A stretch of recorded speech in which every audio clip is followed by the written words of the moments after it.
وہ دلہن تو ابھی تک زندہ ہے۔ حضرت عیسیٰ علیہ السلام اپنے حواریوں کے ہمراہ اس گھر کے دروازے پر گئے۔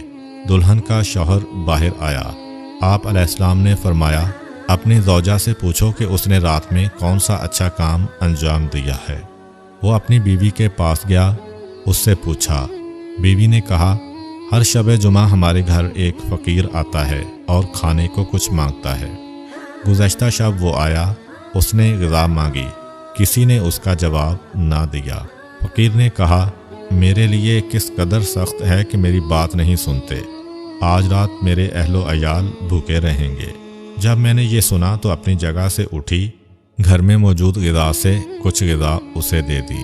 حضرت عیسیٰ علیہ السلام جو کہ وہاں پر موجود تھے، دلہن سے کہا، اپنی جگہ سے اٹھ کھڑی ہو۔ وہاں اٹھ کر ایک طرف ہوئی۔ اچانک وہاں پر موجود لوگوں نے اس کے بستر کے نیچے ایک بہت بڑا سانپ دیکھا جو اپنی دم اپنے منہ میں دبائے بیٹھا تھا۔ حضرت عیسیٰ علیہ السلام نے دلہن سے کہا، تم نے جو صدقہ دیا ہے اس کی وجہ سے اس سانپ کے نقصان سے محفوظ رہی ہو، ورنہ ہونا یہ تھا کہ یہ سانپ ڈنگ مار کر تمہیں موت کی نیند سلا دیتا۔ ایک دن حضرت عیسیٰ علیہ السلام اردن سے سرزمین بیت المقدس کی طرف گئے۔ سفر کے دوران میں اپنے ساتھیوں سے فرمایا، فلاں مقام پر ایک گدھا پھر رہا ہے، اسے یہاں پر لاؤ۔ ان کے ساتھی گئے اور گدھے کو لے آئے۔ حضرت عیسیٰ علیہ السلام اس پر سوار ہو کر شہر اورشلیم میں داخل ہوئے۔ وہاں پر کچھ مریضوں کی عیادت کی اور اذن خدا سے انہیں شفا دی۔ پھر بیت المقدس میں گئے۔ وہاں پر بعض لوگوں نے آپ علیہ السلام سے پوچھا، اے پیغمبر خدا، ہمیں یہ بتائیں کہ دنیا کا خاتمہ کیسے اور کب ہوگا؟ حضرت عیسیٰ علیہ السلام نے فرمایا، میں آپ لوگوں کو مطلع کر رہا ہوں کہ میرے بعد ایک پیغمبر آئیں گے، ان کا نام مبارک احمد ہے۔ اس بات کا ذکر قرآن پاک کی سورہ صف کی آیت نمبر 6 میں آیا ہے۔ انجیل میں یہ بشارت پارکلیت کے نام سے ہے، کیونکہ یونانی لغت میں اس کا معنی ہے تعریف کیا گیا، اور اس کے معادل لفظ احمد اور محمد صلی اللہ علیہ وآلہ وسلم ہے۔ اس کے ساتھ حضرت عیسیٰ علیہ السلام نے فرمایا، اس پیغمبر مرسل کے ایک فرزند حضرت مہدی علیہ السلام مخلوق خدا پر حجت خدا ہوں گے۔ وہ قیام کریں گے اور زمین کو اسی طرح عدل و انصاف سے بھر دیں گے جیسے وہ ظلم و جور سے پر ہو چکی ہوگی۔ میں اس زمانے میں آسمان سے اتروں گا اور میرا ظہور قیامت کی نشانی ہوگا۔ اسلامی روایات میں مذکور ہے کہ جب حضرت امام مہدی علیہ السلام ظہور فرمائیں گے تو حضرت عیسیٰ علیہ السلام بھی آسمان سے اتریں گے اور بیت المقدس میں حضرت مہدی کی امامت میں نماز پڑھیں گے۔ وہ حضرت کے یار و مددگار ہوں گے اور اپنے پیروکاروں کو ان کی راہبری قبول کرنے کی دعوت دیں گے، ان کی حکومت کے استحکام کا موجب بنیں گے۔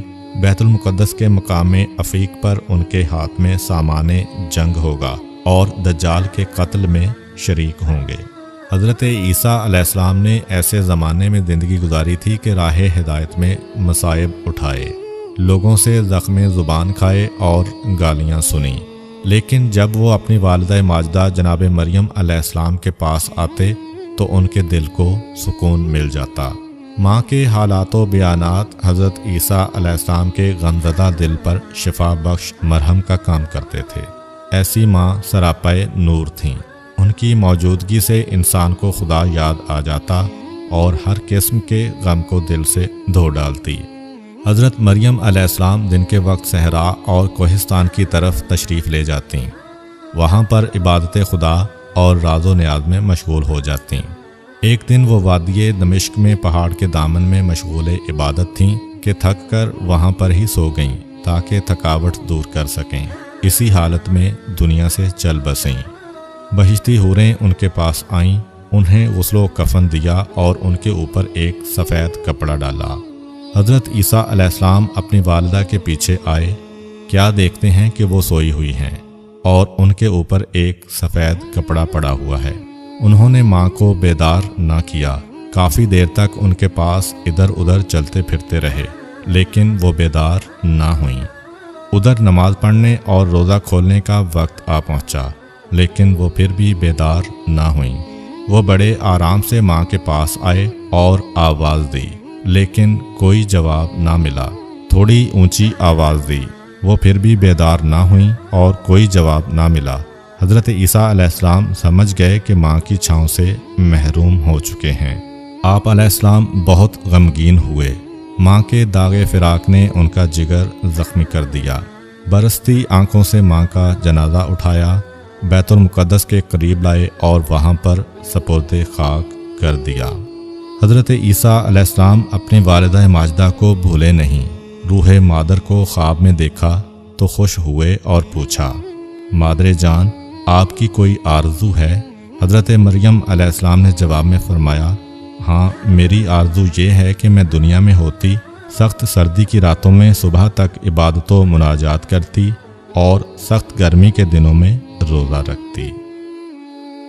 امید کرتا ہوں کہ آپ کو آج کی ویڈیو اچھی لگی ہوگی۔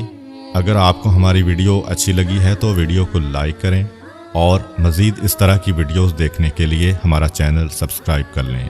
ملتے ہیں نیکسٹ ویڈیو میں، اجازت دیجیے، اللہ حافظ۔